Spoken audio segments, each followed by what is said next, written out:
বাংলাদেশের প্রধানমন্ত্রী শেখ হাসিনা পদত্যাগ করে দেশ ত্যাগের পর নতুন করে আবার দেশ স্বাধীন হয়েছে, এমনটাই দাবি কোটা সংস্কার আন্দোলনকারী সহ সাধারণ মানুষের। কোটা সংস্কার আন্দোলনকারীদের নির্বিচারে হত্যা, হামলা, মামলা সহ আওয়ামী লীগ সরকারের 15 বছরের দুঃশাসনের অবসান ঘটেছে সোমবার তার দেশ ত্যাগের মধ্য দিয়ে।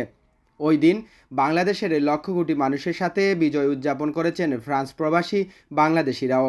বিয়ানী বাজারে টিএনটি রোডে ইবনে আল মতিন টাওয়ারে রেডি ফ্ল্যাট ভাড়া দেওয়া হচ্ছে। শীতাতপ নিয়ন্ত্রিত কক্ষ, attach bathroom, kitchen, dining, lift, CCTV, বিশাল পার্কিং ও ছাদ সহ থাকছে শিশুদের জন্য বিনোদনের ব্যবস্থা।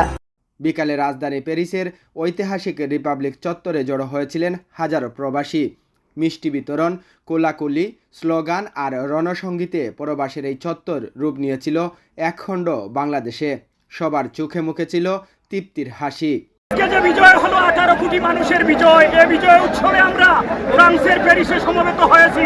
আজকে যারাই আমরা উপস্থিত হয়েছি সবাই এ প্রজন্মের মুক্তিযোদ্ধা, যারা থেকে ঘৃণা করেছে এই সরকারকে।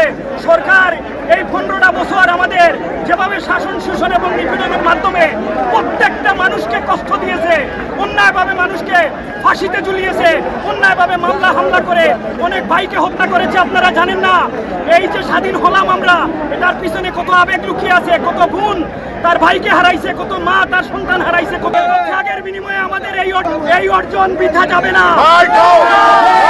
আমরা নতুন করে বাংলাদেশ সাজাবো ইনশাআল্লাহ। 1971 সালে যে স্বাধীনতা সংগ্রাম হয়েছিল তার সুফল একটা ফ্যামিলি, সেই শেখ পরিবার এবং তার আম্মা কান্না রাখি করতে ভুল করছে। আজকে নতুন করে আমাদের ইয়াং জেনারেশন যে স্বাধীনতা সংগ্রামে নেমে পড়েছিল, দেশকে নতুন করে স্বাধীন করেছিল, এই স্বাধীনতার নতুন সূর্য দিগন্তে আমাদেরকে সর্বসম্মতিক্রমে সর্বদলীয় জনগণের সরকার আমরা দেখতে চাই। আপনাদেরকে অসংখ্য ধন্যবাদ। এই স্বৈরাচারী শাসককে আপনারা এই বাংলার জমিন থেকে বিদায় করেছেন। আমরা আপনাদের সাথে সব সময় ছিলাম। এই প্যারিসে আমরা সবসময় আন্দোলন করেছি। আজকে আমরা বিজয় মিছিল এখানে উল্লাস করতেছি। আজকে আপনারা দেখছেন পাক বাংলা জোয়ার, সব মানুষ আজকে স্বস্তির নিঃশ্বাস ফেলেছে। এই বাংলার মাটি থেকে, মস্তক থেকে এই খুনি হাসিনা বিদায় হচ্ছে। সবাইকে, বাংলার সকল জনগণকে ধন্যবাদ। এই বিজয় আমাদের স্বাধীনতার দ্বিতীয় বিজয়, এই বিজয় ছাত্র জনতার বিজয়। আমরা এই বিজয়ে দেশবাসী সবাই অনেক আনন্দিত। জয় হোক আমাদের বাংলাদেশের প্রবাসী ভাইদের, জয় হোক।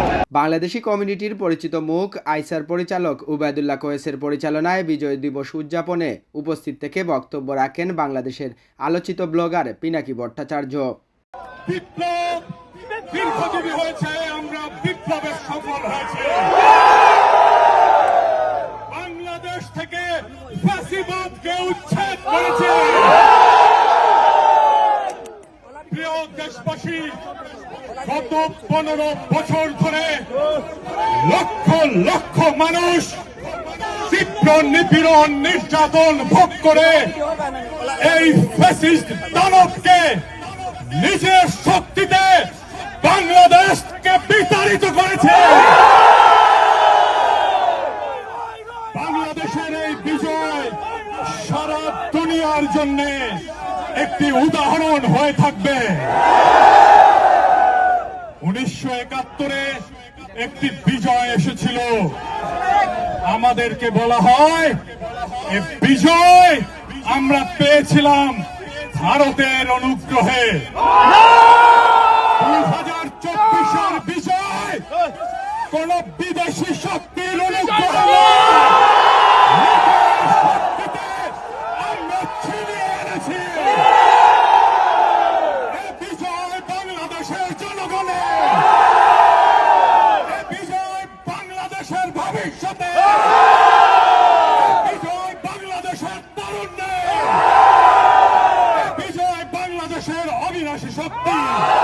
দীর্ঘ 15 বছরে আওয়ামী লীগ ক্ষমতার অবসানে স্বস্তি মিলেছে বিরোধী দলমতের সকলের। সহিংসতা, রাষ্ট্রীয় সম্পদ ধ্বংস নয়, বরং নতুন নেতৃত্বে আগামীর বাংলাদেশ বিনির্মাণে সকলের ঐক্যবদ্ধ ভূমিকা থাকবে, এমনটাই প্রত্যাশা প্রবাসীদের। ফ্রান্সের প্যারিস থেকে আবু তাহের রাজু, এভিটিভি।